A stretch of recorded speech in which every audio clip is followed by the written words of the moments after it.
প্রতিদিন একঘেয়েমি পেঁয়াজু না খেয়ে এরকম কিমা পেঁয়াজু খেতে পারেন। আর এই পেঁয়াজুটা তৈরি করা খুবই সহজ আর দেখতেও মাশাআল্লাহ অনেকটা সুন্দর। কিমা পেঁয়াজুটা অনেক মজার আর এই পেঁয়াজুটা ঠান্ডা হয়ে যাওয়ার পরও অনেকক্ষণ পর্যন্ত মুচমুচে থাকবে।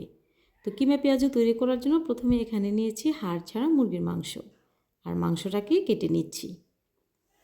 ছোট ছোট করে আগে কেটে নিচ্ছি, তারপরে কেটে নেওয়ার পর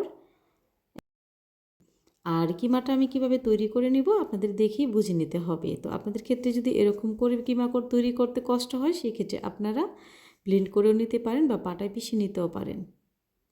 কিমাটা তৈরি করে নিচ্ছি। কিমাটা এর মাঝে আমার কিন্তু তৈরি করা হয়ে গেছে।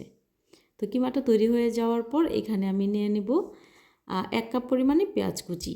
আর এখানে পেঁয়াজের পরিমাণটা একটু বাড়িয়ে দিতে হয়। আর দিয়ে দেবো এখানে কাঁচামরিচ কুচি, দিয়ে দিচ্ছি গরম মশলার গুঁড়া, দিয়ে দেবো এখানে স্বাদ মতো মরিচের গুঁড়া, অ্যাড করছি এখানে কালো গোলমরিচের গুঁড়া, এখানে সাদা গোলমরিচের গুঁড়াটাও নিতে পারেন। দিয়ে দিচ্ছি হলুদের গুঁড়া, স্বাদ মতো লবণ, আর দেবো এখানে টালা জিরে গুঁড়া।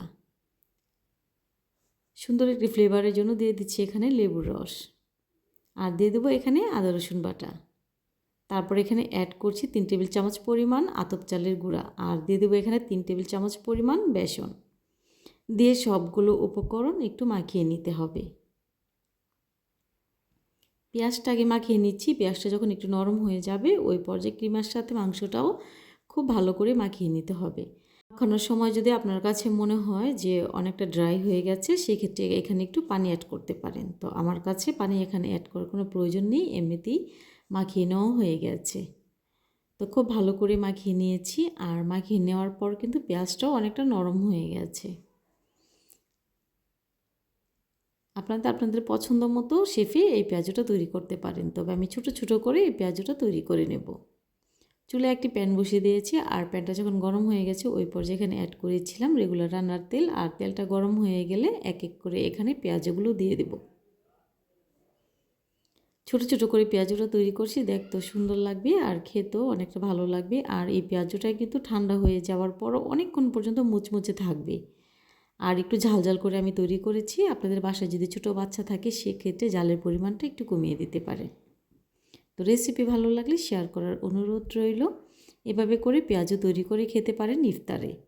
তো পেঁয়াজগুলো উল্টে পাল্টে ভেজে নিচ্ছি, দেখিয়ে বুঝতে পারছেন মাশাআল্লাহ দেখতে ঠিক কতটা সুন্দর হয়েছে। সবাই খুব ভালো থাকবেন, সুস্থ থাকবেন, আর এরকম করে পেঁয়াজও তৈরি করে খাবেন ইফতারে। যে কেউ পছন্দ করবে, আর পরিবারের সবাই অনেকটা বেশি পছন্দ করবে, যা ঠান্ডা হয়ে যাওয়ার পরও ভীষণ মুচমুচে থাকে। আল্লাহ হাফিজ।